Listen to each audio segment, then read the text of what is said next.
447 parking meters. Count them, why don't you? 447 parking meters. That's the amount that will be installed along Sherbrooke Street in NDG this spring.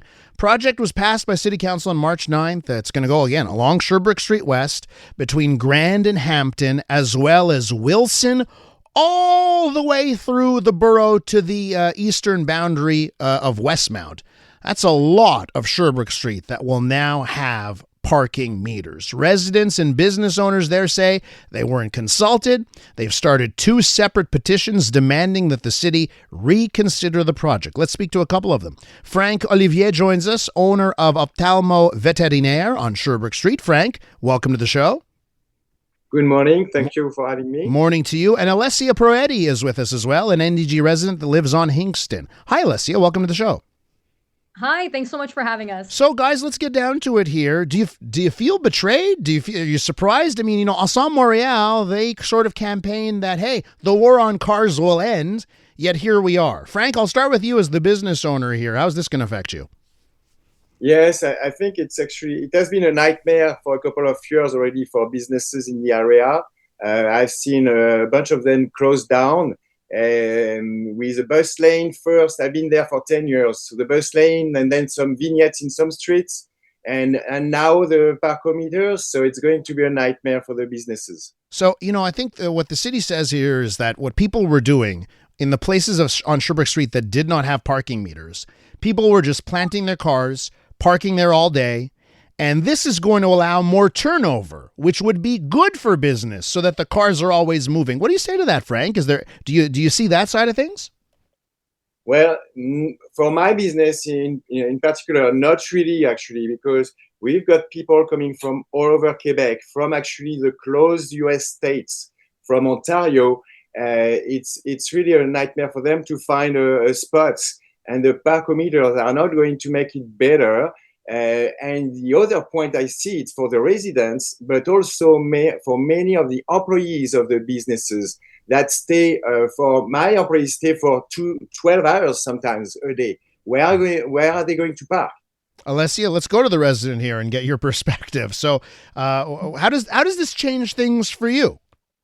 Well, firstly, I'd even like to state that the 447 parkometers are not just on Sherbrooke, they're on the cross streets, so residential streets. Yeah. 200 on Sherbrooke and 247 on residential streets, just on our own. And if you go on the Agence de Mobilité website, you will see that they already planted them virtually on there. And there's 5 on our side of Hingston, north of Sherbrooke. So already we're not going to park on Sherbrooke because we're trying to respect the 1-hour time limit. This is in front of our houses. Apartment buildings are not built with parking lots. We don't have the option. We have to park outside. And in our 3 apartment buildings, there's 50 apartments almost in there right now. Where are we going to park? We're not going to park at a parking meter, which is also going to be from 9 a.m. to 9 p.m., Monday to Friday. When people come back from work after 5, they're going to have to pay at a parking meter. That's insane. I've never heard of parking meters on a residential street. And I just want to point out, I undersold that, right? So you're absolutely right. All of these cross streets, right,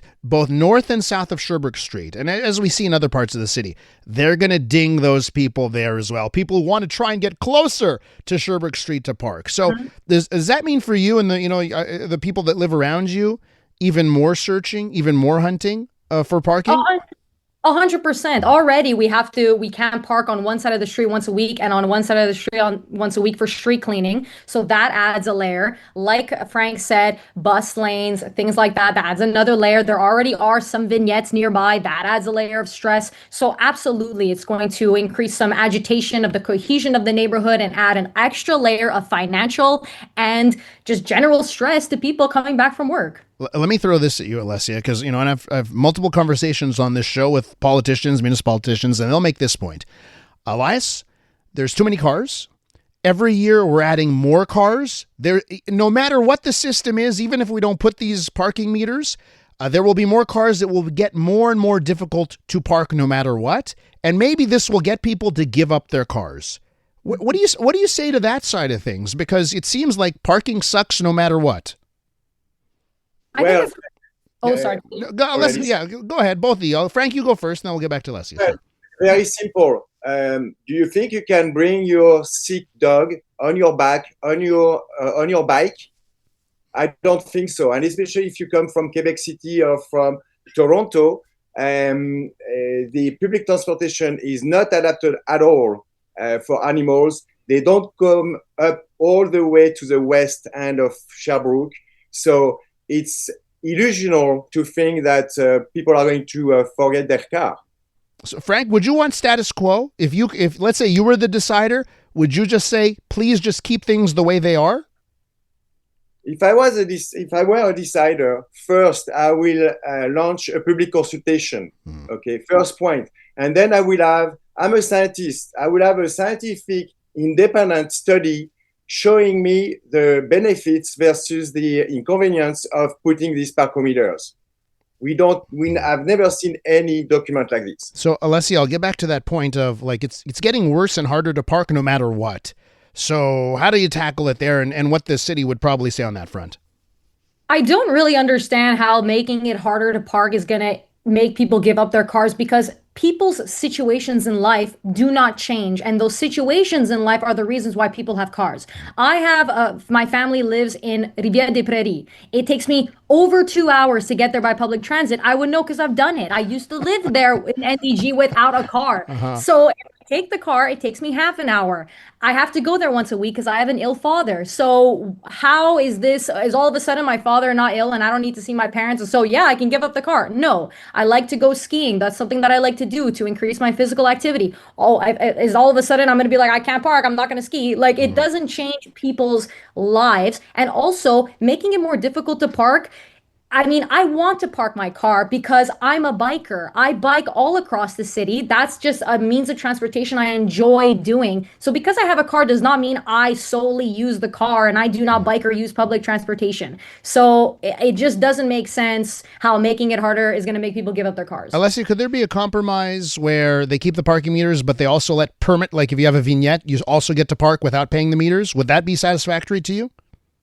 I wouldn't say satisfactory. I understand that it's an option and certainly one to look into, but a vignette adds a financial burden to people again, and it does not guarantee a spot. You can pay a vignette and then the people are already filling up those spots. So you're there searching again. Now you're paying and you're searching. So I don't see the point in that as well. I mean, what we have going on right now is working. It's not horrendous. And even according to their own studies, there are places available. So I'm not sure why it can't just be status quo. Franck, for your employees, what are they going to do if this goes through? And maybe we could just briefly touch on the petitions that are happening. To be honest, we have been open for 10 years, okay? And we are thinking about moving. If the city council is not coming up with a plan for the employees of businesses, I've got employees coming from all over the place. I'm living in the plateau. I do search in Laval in the morning before opening the clinic in NDG. I need a car. So we need to figure out a solution. And if we don't have, we may quit the area. Alessia, to wrap up here, the petitions, they're doing well. Can you give us some insight on the petitions that are happening?